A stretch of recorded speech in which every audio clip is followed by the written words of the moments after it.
Okay, so the title of my essay is The Bond Between a Father and Son. Yeah? No, I said just put your hands on the phone. Can I hold my phone? Okay, go ahead.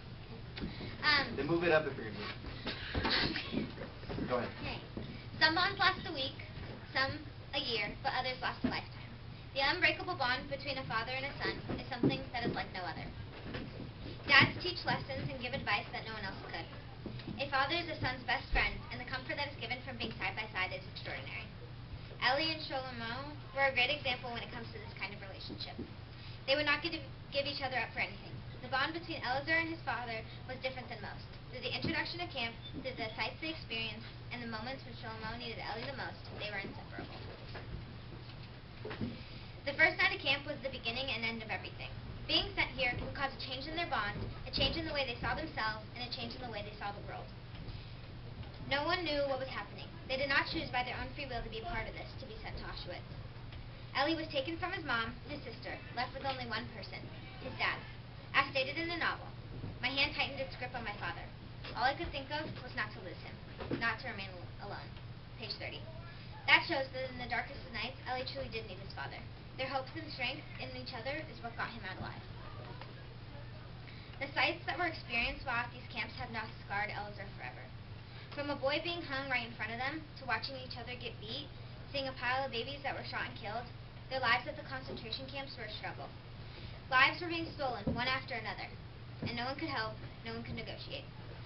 They changed in the time they were there, so quickly, so fast, without even realizing it. Elazar could not do anything for himself, his father, or anyone else. Also in the book, my soul has been invaded and devoured by black flame, page 37.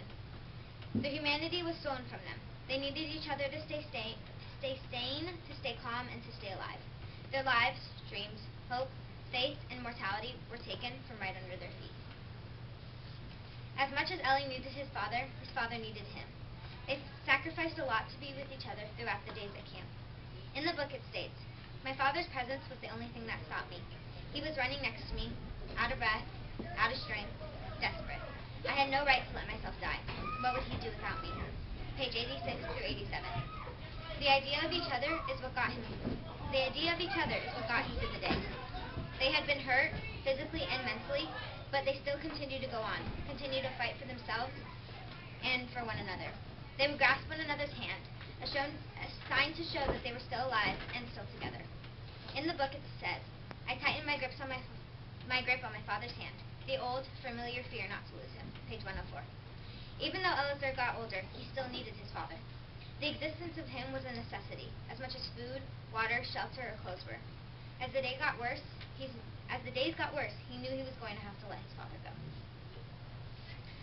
Throughout the book, you saw how much they needed each other. It was almost as a test of their strength and bond. For the thought and idea of the camp was something nobody understood. As Elazar once said, "The death of one child makes no sense. The death of millions, what sense could it make?" The first night was unforgettable, just as much as the things they witnessed and the emotions that were brought. They could not be separated. They would have lost it, gone mad. Each other was all they had left. They were all they knew.